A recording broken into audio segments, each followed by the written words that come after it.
Mais que vois-je? Une lumière? Maroc, tu n'es qu'un tout petit pays. Algérie? Mais qu'est-ce que tu fais là? Bah oui, on fait pas une vidéo sur l'Algérie? Non, non, c'est sur le Maroc.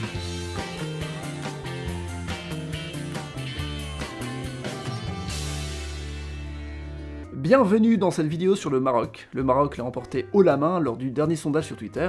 Bravo à lui, merci. Alors bravo à lui, mais moi j'étais même pas dans le sondage, et je pense que j'aurais fait un meilleur score. Eh bien lors du prochain sondage, peut-être qu'il y aura l'Algérie aussi, hein, qui sait.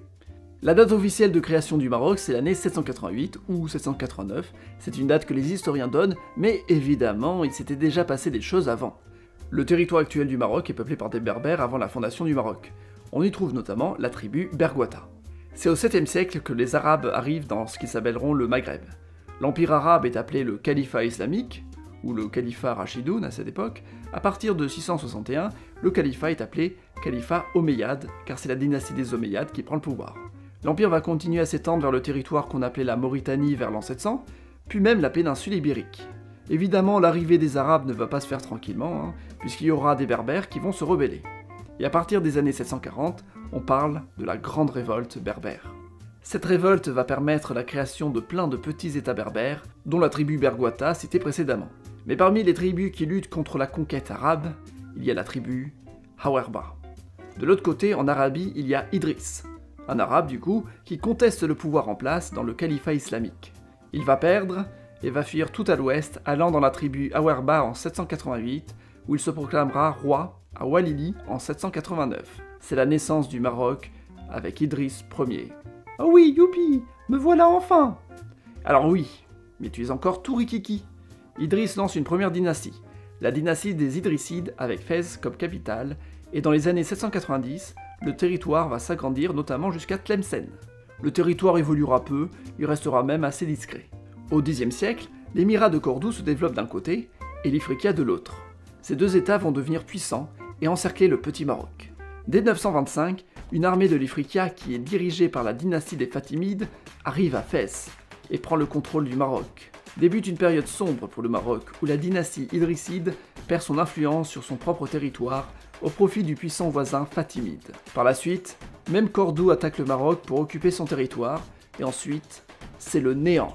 Jusqu'en 1040 avec l'arrivée d'une dynastie à Agmat, mais qui ne contrôle pas grand-chose à ce moment-là.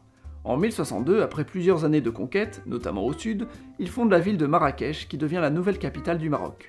Et de là, ils conquièrent tout le nord du Maroc, et même au-delà, puisque dans les années 1080, les Marocains vont même récupérer l'Andalousie. L'Andalousie était déjà islamisée à l'époque. Et c'est ainsi que naît le Maroc. Attends, j'ai pas suivi l'histoire. J'étais pas déjà né en 789?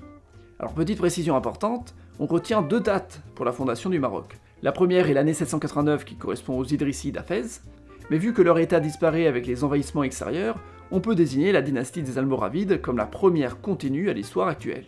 Mais la dynastie des Almoravides ne va pas rester au pouvoir très longtemps, moins d'un siècle après l'unification du Maroc. C'est au XIIe siècle qu'apparaît un certain Ibn Tumert, très religieux et très conservateur. Il va critiquer le régime politique et sera éjecté de Marrakech. Il partira dans la campagne, créer un groupe rebelle. Entre-temps, le Maroc continue ses avancées au nord et va gagner la bataille de Fraga en 1134 contre le royaume d'Aragon, ce qui permettra de limiter les Espagnols dans la Reconquista. Ibn Tumert, lui, était déjà mort en 1130, mais avait réussi à constituer une armée rebelle dans le sud du Maroc. En une dizaine d'années, cette armée rebelle va devenir de plus en plus puissante, en s'alliant à diverses tribus berbères. La dynastie almoravide va finir par fuir et les héritiers mourront, ce qui laissera Marrakech aux rebelles. C'est Abd al-Moumin qui était devenu le chef des rebelles à la mort d'Ibn Tumert. Il prend Marrakech en 1147 et une partie de l'Andalousie. En se proclamant calife à la place des Almoravides, il crée une nouvelle dynastie au Maroc, la dynastie des Almohades. Bon j'ai encore changé de dynastie, décidément. Au pouvoir, Abd al-Moumin ne va pas se contenter du Maroc d'origine. Il va mettre du temps pour continuer de conquérir les territoires en Andalousie. À l'est, on trouve le sultanat de Béjaïa. Le Maroc va l'annexer dans les années 1150, mais il ira même au-delà en Ifriqiya. L'Ifriqiya, peuplé par des Berbères puis arabisé, avait été annexé par le royaume de Sicile, lui-même dominé par les Normands.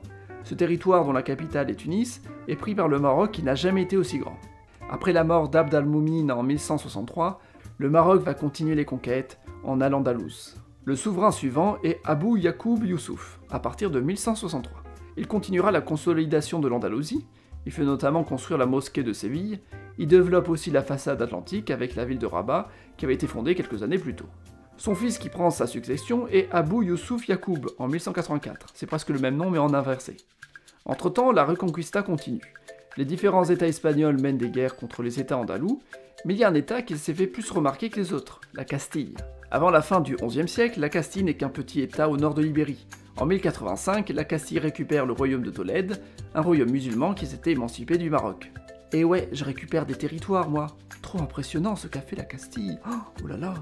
Ce territoire de Tolède devient la Nouvelle Castille, et tous les yeux sont rivés vers ce petit royaume espagnol qui s'impose. Mais la Castille va perdre plusieurs batailles par la suite, notamment contre les Almoravides.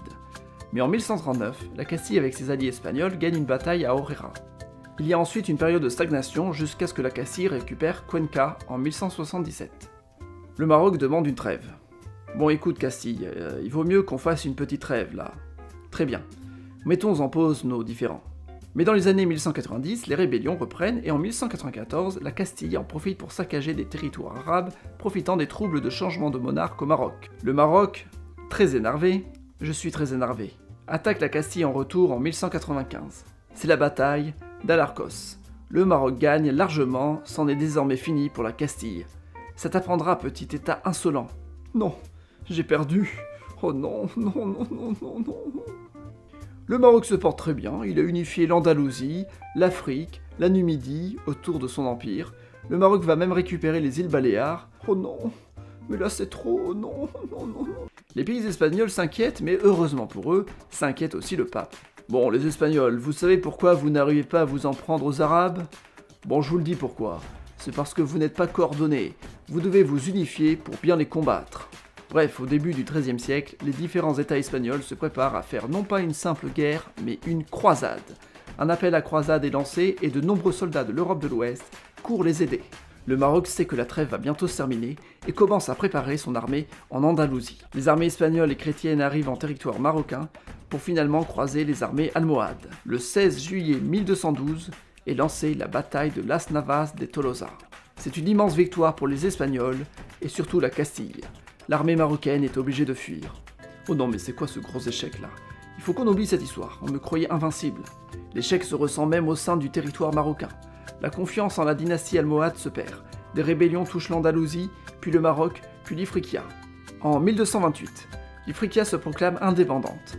Le Maroc ne peut rien faire. En 1235, c'est la Numidie qui se proclame indépendante du Maroc. Puis entre les années 1220 et 1230, plein de petits États musulmans se proclament indépendants en Andalousie. Oh non, je suis en train de tout perdre. Mais pourquoi j'ai perdu cette terrible bataille?